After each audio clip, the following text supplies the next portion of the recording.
નમસ્કાર. ક્યારેય એવું લાગ્યું છે કે ઘરમાં થતી નાની નાની ચળભળ કે ચીડિયાપણું એ કદાચ સંબંધોની સમસ્યા નથી, પણ એનું મૂળ સીધું આપણી ભોજનની થાળીમાં છે? સારું, આજે આપણે આ જ ચોંકાવનારા વિષય પર ઊંડા ઉતરીશું. જુઓ, આપણા રોજિંદા જીવનમાં આપણે મૂડ સ્વિંગ્સ અને તણાવ માટે મોટાભાગે બહારના કારણોને જ દોષ આપતા હોઈએ છીએ. પણ શું એવું બની શકે કે આ બધાનો જવાબ ખરેખર આપણા રસોડામાં જ છુપાયેલો હોય? આ સમજને ઊંડાણપૂર્વક જાણવા માટે ચાલો પંડિત શ્રીરામ શર્મા આચાર્યજીના આધ્યાત્મિક દર્શનથી શરૂઆત કરીએ.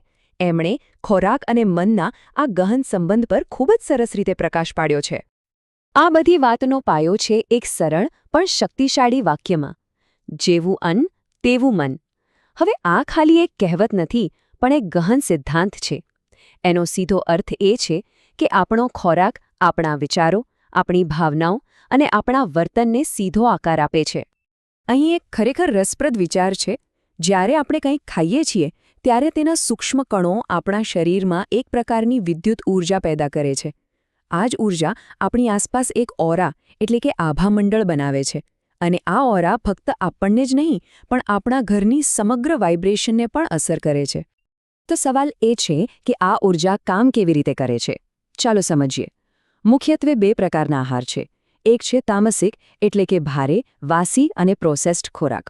આ ખાવાથી શરીરમાં ક્રોધ, આળસ અને એક પ્રકારની માનસિક ગૂંચવણ પેદા થાય છે. અને તેની સામે છે સાત્વિક આહાર, જે તાજો, હલકો અને કુદરતી હોય છે. અને તે શાંતિ, ઊર્જા અને માનસિક સ્પષ્ટતાને પ્રોત્સાહન આપે છે. પસંદગી એકદમ સ્પષ્ટ છે, નહીં? ઠીક છે, આ એક ખૂબ જ શક્તિશાળી આધ્યાત્મિક દૃષ્ટિકોણ છે. પણ મનમાં સવાલ થાય કે શું આજના યુગમાં વિજ્ઞાન આ વાતને કોઈ સમર્થન આપે છે? શું આ પ્રાચીન જ્ઞાન અને આધુનિક સંશોધન વચ્ચે કોઈ કડી છે? ચાલો એ જ જોઈએ. તો હવે આપણે વિજ્ઞાનના ક્ષેત્રમાં પ્રવેશ કરી રહ્યા છીએ. અહીં આપણે આંતરડા અને મગજ વચ્ચેના એક અદ્ભુત સંબંધની તપાસ કરીશું, જે આ પ્રાચીન જ્ઞાનને એક તદ્દન નવો આયામ આપે છે. વૈજ્ઞાનિકો આ કનેક્શનને ગટ બ્રેઇન એક્સિસ કહે છે.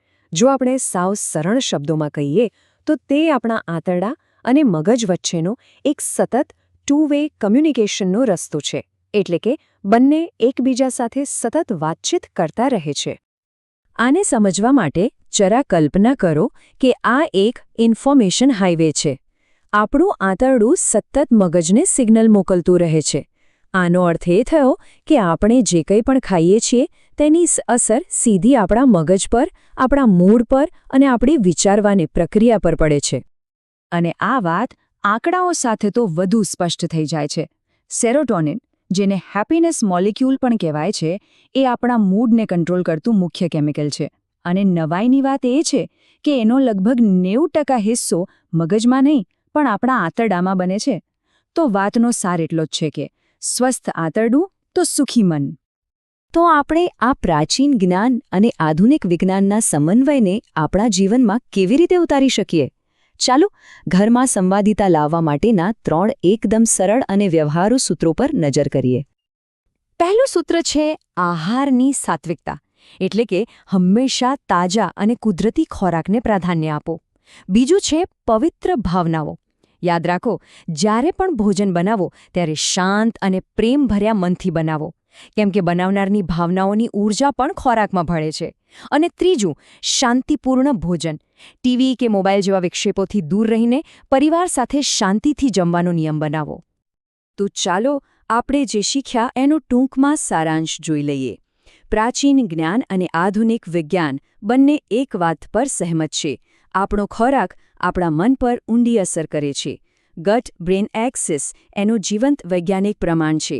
અને સારી વાત એ છે કે ફક્ત 3 સરળ સૂત્રોનું પાલન કરીને આપણે આપણા ઘરમાં વધુ શાંતિ અને સંવાદિતા લાવી શકીએ છીએ.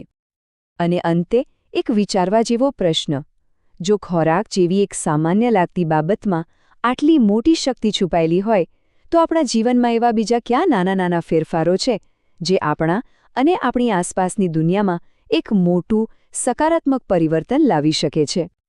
આ સામગ્રી પંડિત શ્રીરામ શર્મા આચાર્યના દિવ્ય સાહિત્ય અને આધુનિક વૈજ્ઞાનિક સંશોધન પર આધારિત છે.